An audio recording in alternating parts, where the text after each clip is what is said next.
Hey guys, welcome back. अभी तक हमने समझा कि एंटीजन क्या होता है, एंटीबॉडी क्या होता है, एफएबी और एफसी रीजन क्या होता है और पांचों इम्यूनोग्लोबुलिन क्लासेस को देखा है। अगर आपने ये चीज़ें नहीं देखी है तो पिछले एपिसोड्स को देख कर आइए, तभी ये वीडियो कंटिन्यू कीजिएगा। अब आते हैं एक इम्पॉर्टेंट क्वेश्चन पर। जब एंटीबॉडी एंटीजन को रिकॉग्नाइज कर लेती है तो उसके बाद क्या होता है? क्या एंटीबॉडी डायरेक्ट पैथोजन को मार देती है या फिर एंटीबॉडी पैथोजन को आइडेंटिफाई करके इम्यून सिस्टम के बाकी सोल्जर्स के हेल्प से उस पैथोजन को डिलीट करती है बॉडी से? तो चलिए अब इसे ही डिटेल में समझते हैं कि एंटीबॉडी एंटीजन के साथ में कैसे इंटरेक्ट करती है। सबसे पहले तो ये समझो कि एंटीबॉडी और एंटीजन के बीच कौन सा बॉन्ड होता है। कोवेलेंट बॉन्ड तो नहीं होता, ये बाइंडिंग होती है नॉन कोवेलेंट इंट्रैक्शन से, जैसे कि hydrogen bond, electrostatic forces, van der Waals forces and hydrophobic interaction. Antigen antibody binding is non covalent and reversible. अब सवाल आता है कि बॉडी परमानेंट बॉन्ड क्यों नहीं बनाती? क्योंकि इम्यून रिस्पॉन्स कंप्लीट होने के बाद एंटीबॉडी को एंटीजन से सेपरेट भी होना पड़ सकता है, इसलिए बाइंडिंग स्ट्रॉन्ग भी है और रिवर्सिबल भी है। एंटीबॉडी का पैराटॉप एंटीजन के इपीटॉप पर परफेक्टली फिट होता है, बिल्कुल लॉक एंड की तरह। जितनी परफेक्ट फिटिंग होगी उतनी ही ज़्यादा स्ट्रॉन्ग बाइंडिंग होगी। अब बात करते हैं एफिनिटी की। Affinity strength of binding between one epitope and one paratope. ये सिर्फ एक बाइंडिंग साइट है। जितनी ज़्यादा परफेक्ट फिटिंग होगी उतनी ज़्यादा स्ट्रॉन्ग बाइंडिंग होगी और एंटीबॉडी इजीली सेपरेट नहीं हो पाएगी। अगर वीक फिटिंग होगी तो वीक इंट्रैक्शन होगा और एंटीबॉडी एंटीजन से इजीली डिसोसिएट कर जाएगी। अब अगर एक ही एंटीबॉडी पर मल्टीपल बाइंडिंग साइट हो तो उसे कहते हैं avidity. Avidity is overall binding strength between entire antibody and the antigen. For example IgG में 2 बाइंडिंग साइट होती है तो उसकी एफिनिटी हाई होती है एंड मॉडरेट एविडिटी होती है, लेकिन आईजीएम में 10 बाइंडिंग साइट होती है। हर बाइंडिंग इंडिविजुअली वीक हो सकती है लेकिन ओवरऑल बाइंडिंग बहुत स्ट्रांग होती है, इसलिए इसकी एविडिटी बहुत हाई होती है। इसलिए ही आईजीएम एग्लूटिनेशन में भी सबसे बेस्ट होता है।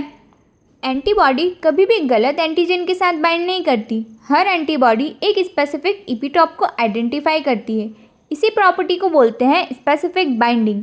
कभी कभी 2 एंटीजन्स के इपीटॉप सिमिलर होते हैं, तब एंटीबॉडी दोनों को बाइंड कर लेती है। इसी को कहते हैं क्रॉस रिएक्टिविटी। फॉर एग्जाम्पल कुछ बैक्टीरिया एंटीजेंस और ह्यूमन टिश्यूज़। इसी वजह से कभी कभी ऑटो इम्यून रिएक्शन भी हो सकता है। अगर एंटीजन सेल के सरफेस पर हो, फॉर एग्जाम्पल बैक्टीरिया या आरबीसी, तब एंटीबॉडी उन्हें एक साथ चिपका देती है। इसी प्रोसेस को बोलते हैं एग्लूटिनेशन। आईजीएम एक पेंटामर है और इसमें 10 बाइंडिंग साइट होती है, इसलिए ये स्ट्रॉन्गेस्ट एग्लूटिनेटिंग एंटीबॉडी भी है। एग्लूटिनेशन के एप्लीकेशंस ब्लड ग्रुप टेस्ट में, विडाल टेस्ट में और लैटेक्स एग्लूटिनेशन में होते हैं। अब बात करते हैं प्रेसिपिटेशन की। इमेजिन एंटीजन सॉल्यूबल है, प्रोटीन सॉल्यूशन में डिज़ोल्व होते हैं। एंटीबॉडी बाइंड करेगी और लार्ज इम्यून कॉम्प्लेक्स का फॉर्मेशन होगी एंड देन वो इनसॉल्यूबल हो जाएगा। यही है प्रेसिपिटेशन। बेस्ट प्रेसिपिटेशन के लिए एंटीजन और एंटीबॉडी दोनों एक प्रॉपर रेशियो में होना चाहिए। इसे ही कहते हैं zone of equivalence. Total 3 zones होते हैं। पहला प्रोजोन, जहाँ पर एंटीबॉडी एक्सेस में होती है, यहाँ कोई विजिबल प्रेसिपिटेशन नहीं होता। दूसरा आता है जोन ऑफ इक्विवेलेंस, जहाँ एक परफेक्ट रेशियो होता है, यहाँ होता है maximum precipitation. And third is post zone, जहाँ एंटीजन एक्सेस में होता है, अगेन वीक प्रेसिपिटेशन होता है इस जोन में। वायरस को एंटीबॉडी कैसे रोक सकती है? वायरस तो सेल के रिसेप्टर पर भी बाइंड नहीं कर पाता, तो इन्फेक्शन स्टॉप कैसे होता है? इसी प्रोसेस को बोलते हैं न्यूट्रलाइजेशन, जहाँ पर टॉक्सिन्स भी न्यूट्रलाइज हो जाते हैं। डिटेल मैकेनिज्म तो हम बाद में ही समझ पाएंगे। अब आते हैं अगले कॉन्सेप्ट पर, ऑप्सोनाइजेशन। मैक्रोफेज बैक्टीरिया को पहचानने के लिए इसी प्रोसेस का यूज़ करता है। एंटीबॉडी बैक्टीरिया के ऊपर एक कोट बना लेती है, इसी कोटिंग को बोलते हैं ऑप्सोनाइजेशन।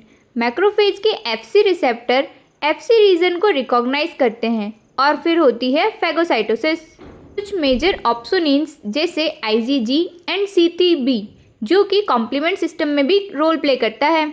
आईजीएम और IgG antibodies classical complement pathway को एक्टिवेट कर सकते हैं। कॉम्प्लीमेंट पाथवे को समझने से पहले समझते हैं ADCC, antibody dependent cell mediated cytotoxicity.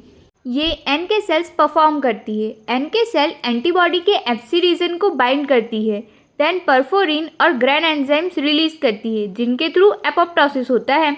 अगर एंटीजन इंटर करे बॉडी में तो एंटीबॉडी उससे बाइंड करके न्यूट्रलाइज करती है। फिर एग्लूटिनेशन या प्रेसिपिटेशन रिएक्शन होती है। उसके बाद ऑप्सोनाइजेशन होता है, देन कॉम्प्लीमेंट एक्टिवेशन होता है। उसके बाद एडीसीसी का प्रोसेस होकर पैथोजन फाइनली बॉडी से एलिमिनेट हो जाता है। लेकिन एंटीबॉडी अपने आप नहीं बनती, इसके पीछे एक कंप्लीट बायोलॉजिकल जर्नी होती है जो बोन मैरो से स्टार्ट होकर जर्मिनल सेंटर तक पहुंचती है। इसी जर्नी के दौरान बहुत सारे एंटीबॉडीज़ बनते हैं और उनकी अलग अलग कैपेसिटी के कारण ही वैक्सीनेशन इतना लाइफ लॉन्ग प्रोटेक्शन दे पाता है। हर बी सेल की लाइफ बोन मैरो में शुरू होती है। बोन मैरो सिर्फ ब्लड सेल्स का प्रोडक्शन सेंटर नहीं है, बल्कि एडेप्टिव इम्यूनिटी की फाउंडेशन भी यही है। सबसे पहले हिमेटोपोइटिक स्टेम सेल से कॉमन लिम्फोइड प्रोजेनेटर बनता है। इसी प्रोजेनेटर से बी सेल, टी सेल और नेचुरल किलर सेल डेवलप होती है। अगर पाथवे बी सेल लीनिएज की तरफ कमिट हो जाए तो सेल सीक्वेंशियल स्टेजेस से गुजरती है। Pro B cell, pre B cell, immature B cell and then mature B cell. ये सीक्वेंस सिर्फ नाम याद रखने के लिए नहीं है। हर स्टेज पर एंटीबॉडी जीन में स्पेसिफिक मॉलिक्यूलर चेंजेस होते हैं। अगर किसी भी स्टेज पर एरर आ जाए तो मैच्योर बी सेल कभी भी नहीं बन पाती है। सबसे इंटरेस्टिंग बात तो ये है कि न्यूबॉर्न बेबी ने कभी दुनिया के माइक्रोब्स देखे भी नहीं होते, फिर भी उसकी बॉडी में लाखों करोड़ों डिफरेंट एंटीजेंस रिकॉग्नाइज करने की कैपेसिटी ऑलरेडी प्रेजेंट होती है। ये पॉसिबल होता है VDJ रिकॉम्बिनेशन की वजह से। एंटीबॉडी जीन्स कंटिन्यूअस सीक्वेंस में नहीं होते। हैवी चेन के जीन्स अंदर 3 अलग अलग जीन सेगमेंट होते हैं। V से वेरिएबल रीजन, D से डाइवर्सिटी और J से जॉइनिंग। डेवलपमेंट के टाइम पर इन सेगमेंट में से रैंडमली एक एक सेगमेंट चूज करके जोड़ा जाता है। इसी प्रोसेस को बोलते हैं VDJ रिकॉम्बिनेशन। लाइट चेन में डाइवर्सिटी सेगमेंट नहीं होता, यहाँ सिर्फ V और J सेगमेंट्स रिकम्बाइन करते हैं। ये रैंडम कॉम्बिनेशन इतना ज़्यादा पॉसिबल होता है कि बॉडी मिलियन से बिलियंस ऑफ डिफरेंट एंटीबॉडीज़ बना सकती है। इसी वजह से इम्यून सिस्टम किसी कम्प्लीटली नए पैथोजन को भी पहचान पाता है। ये रिकॉम्बिनेशन ऑटोमेटिकली नहीं होता। इस प्रोसेस को इनिशिएट करते हैं RAG1 और RAG2 प्रोटीन्स, जिनका मॉलिक्यूलर फुल फॉर्म है रिकॉम्बिनेशन एक्टिवेटिंग जीन्स। ये प्रोटीन्स DNA को स्पेसिफिक साइट्स पर कट करते हैं और सिलेक्टेड V, D और J सेगमेंट को ज्वाइन कर देते हैं। अगर RAG जीन्स म्यूटेट हो जाएं तो फंक्शनल B सेल रिसेप्टर और T सेल रिसेप्टर दोनों नहीं बन पाते हैं, जिसके कारण सीवियर कंबाइंड इम्यूनोडिफिशियेंसी जनरेट होती है, SCID। ऐसे पेशेंट्स में एडेप्टिव इम्यूनिटी एब्सेंट होती है और इन्हें बचपन से ही सीवियर इन्फेक्शन होने लगते हैं। रैंडम रिकॉम्बिनेशन का एक डिसएडवांटेज भी है। कभी कभी newly formed B cell receptor अपनी ही बॉडी के प्रोटीन्स को रिकॉग्नाइज कर लेते हैं। अगर ऐसी सेल्स डायरेक्टली ब्लड में रिलीज हो जाएं तो वो खुद की ही बॉडी सेल्स पर अटैक करना स्टार्ट कर देती है। इसी डेंजर से बचने के लिए बोन मैरो में एक क्वालिटी कंट्रोल सिस्टम होता है जिसे बोलते हैं सेंट्रल टॉलरेंस। यहाँ हर immature B cell self antigen के अगेंस्ट टेस्ट किया जाता है। अगर रिसेप्टर स्ट्रांगली सेल्फ एंटीजन को बाइंड करे तो इसके 3 पॉसिबल आउटकम्स होते हैं। सबसे पहला है रिसेप्टर एडिटिंग, जहाँ लाइट चेन जीन दोबारा रीअरेंज होता है और नया रिसेप्टर बनाने की कोशिश की जाती है। अगर फिर भी सेल्फ रिएक्टिविटी बनी रहे तो सेल को एपोप्टोसिस से एलिमिनेट कर दिया जाता है। इस प्रोसेस को बोलते हैं क्लोनल डिलीशन। कुछ weak self reactive cells functional inactive state में चली जाती है, जिसे एनर्जी कहते हैं। इस क्वालिटी कंट्रोल की वजह से नॉर्मली इम्यून सिस्टम अपनी बॉडी के प्रोटीन्स पर अटैक नहीं करता। जब ये टॉलरेंस फेल हो जाता है तब ऑटो इम्यून डिसीज डेवलप होती है। टेस्टिंग कंप्लीट होने के बाद में mature B cell bone marrow से बाहर निकलती है और ब्लड, लिम्फ नोड और स्प्लीन में सर्कुलेट करती रहती है। इसके सरफेस पर 2 रिसेप्टर प्रेजेंट होते हैं, IgM और IgD। ये दोनों मेम्ब्रेन बाउंड इम्यूनोग्लोबुलिन होते हैं और कलेक्टिवली बी सेल रिसेप्टर स्टम्प बनाकर काम करते हैं। नेटिव बी सेल इस स्टेज पर एंटीबॉडी सिक्रीट नहीं कर पाती। ये सिर्फ सर्विलेंस मोड में रहती है और अपने मैचिंग एंटीजन का वेट करती रहती है। हर बी सेल अपने सरफेस पर एक ही टाइप का बी सेल रिसेप्टर लेकर चलती है और इसकी स्पेसिफिसिटी वीडीजे रिकॉम्बिनेशन के टाइम पर ही डिसाइड हो जाती है। इमेजिन करो, बॉडी में कोई पैथोजन एंटर करता है। उस पैथोजन के सरफेस पर बहुत सारे एंटीजन होते हैं और उन एंटीजन पर प्रेजेंट इपीटॉप सिर्फ वही बी सेल रिकॉग्नाइज कर सकती है जिसका रिसेप्टर उससे परफेक्टली मैच करता है। बहुत सारे मिलियंस ऑफ बी सेल्स में से कुछ ही बी सेल्स होते हैं जो उस एंटीजन को आइडेंटिफाई कर पाते हैं। इसी कॉन्सेप्ट को बर्नेट क्लोनल सिलेक्शन थ्योरी एक्सप्लेन करती है। इस थ्योरी के अकॉर्डिंग बॉडी इन्फेक्शन के बाद एंटीबॉडी डिज़ाइन नहीं करती, बल्कि इन्फेक्शन से पहले ही बॉडी में millions of different B cell clones present होते हैं। एंटीजन सिर्फ अपने मैचिंग क्लोन को सिलेक्ट करता है, इसलिए इसे क्लोनल सिलेक्शन बोला जाता है। लेकिन सिर्फ एंटीजन को बाइंड करना काफ़ी नहीं होता। बहुत सारे प्रोटीन्स एंटीजन के अगेंस्ट कॉम्प्लीमेंट एक्टिवेशन के लिए हेल्पर टी सेल की भी ज़रूरत पड़ती है। बी सेल एंटीजन को बाइंड करने के बाद उसे एंडोसाइटोसिस के थ्रू अंदर लेकर आती है, उस प्रोटीन के छोटे छोटे पेप्टाइड्स में तोड़ती है और उन पेप्टाइड्स को MHC क्लास सेकेंड के मॉलिक्यूल के ऊपर प्रेजेंट करती है। ये एंटीजन प्रेजेंटिंग बी सेल जब हेल्पर टी सेल से मिलती है, तब हेल्पर टी सेल उस रिसेप्टर को आइडेंटिफाई करती है, उस पेप्टाइड MHC कॉम्प्लेक्स को रिकॉग्नाइज करती है।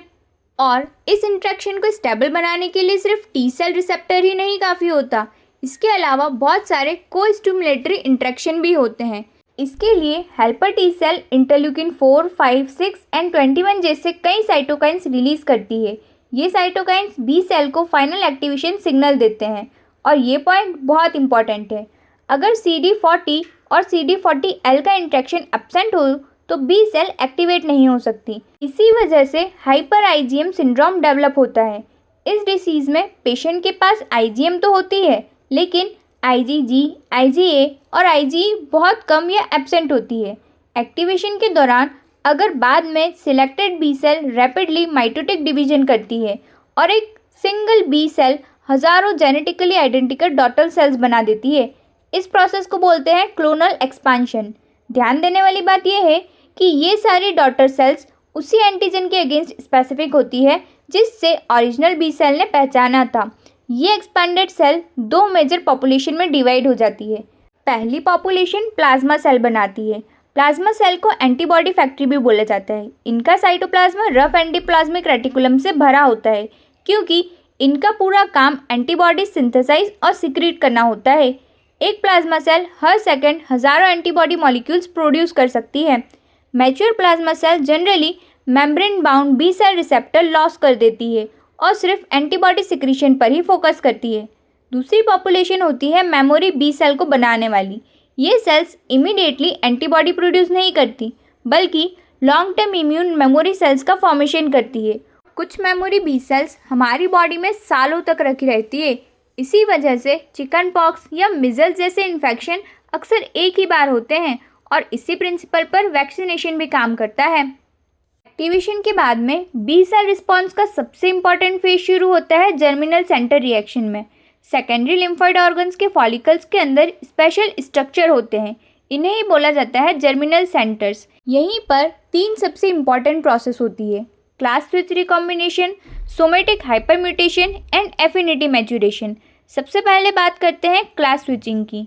Native B cell normally surface पर IgM और IgD एक्सप्रेस करती है। एक्टिवेशन के बाद साइटोकाइंस CD40 सिग्नलिंग की हेल्प से हैवी चेन का कांस्टेंट रीजन रिप्लेस हो जाता है और इसी प्रोसेस को बोलते हैं class switching recombination. Class switching के टाइम पर वेरिएबल रीजन बिल्कुल चेंज नहीं होता, सिर्फ हैवी चेन का कांस्टेंट रीजन चेंज होता है। इसका मतलब एंटीजन को पहचानने की एबिलिटी तो सेम रहती है, लेकिन एंटीबॉडी का फंक्शन चेंज हो जाता है। क्लास स्विचिंग के लिए मास्टर एंजाइम है AID, एक्टिवेशन इंड्यूस सिटिडिन डीअमीनेज। AID के बिना क्लास स्विचिंग पॉसिबल ही नहीं होती। इस एंजाइम की डिफिशियंसी से हाइपर IgM सिंड्रोम भी डेवलप होता है। लेकिन जर्मिनल सेंटर की स्टोरी यहीं ख़त्म नहीं होती। अब बात करते हैं सोमेटिक हाइपर म्यूटेशन की। Activated B cell antibody genes के वेरिएबल रीजन में बहुत हाई फ्रीक्वेंसी से पॉइंट म्यूटेशन इंट्रोड्यूस की जाती है। ये म्यूटेशन भी AID एंजाइम की हेल्प से ही होती है। इन म्यूटेशंस की वजह से कुछ एंटीबॉडीज़ पहले से भी बेटर एंटीजन बाइंड करने लगती है, जबकि कुछ एंटीबॉडीज़ की बाइंडिंग वीक हो जाती है। इस टाइम पर बॉडी एक नेचुरल सिलेक्शन प्रोसेस चलाती है। सिर्फ वही बी सेल सर्वाइव करती है जो एंटीजन को सबसे स्ट्रांगली बाइंड कर पाती है और वीक वाली एलिमिनेट कर दी जाती है। इसी प्रोसेस को बोलते हैं एफिनिटी मैच्योरेशन। इसका फाइनल रिजल्ट होता है कि सेकेंड इन्फेक्शन के टाइम पर बॉडी पहले से बहुत हाई एफिनिटी एंटीबॉडीज़ प्रोड्यूस करने लगती है। इसी वजह से प्राइमरी और सेकेंड इम्यून रिस्पॉन्स में इतना बड़ा डिफरेंस आता है। प्राइमरी रिस्पॉन्स में नेटिव बी सेल एक्टिवेट होती है। इस प्रोसेस में टाइम लगता है। पहले IgM प्रोड्यूस होती है, उसके बाद क्लास स्विचिंग होती है, फिर IgG आती है। एंटीबॉडी कंपैरेटिवली लो होती है और एफिनिटी भी कम होती है। लेकिन जब वही एंटीजन दोबारा से बॉडी में इंटर करता है तब memory B cell instantly activate हो जाती है और इस बार रिस्पॉन्स बहुत फास्ट होता है। एंटीबॉडी की क्वांटिटी भी बहुत ज़्यादा होती है और एफिनिटी भी बहुत बेटर होती है। डोमिनेंटली एंटीबॉडी IgG होती है। इसी प्रिंसिपल की वजह से बूस्टर वैक्सीन दिए जाते हैं। बूस्टर डोज दोबारा से बी सेल को स्टिमुलेट करके high affinity immune response develop करवाने में हेल्प करती है।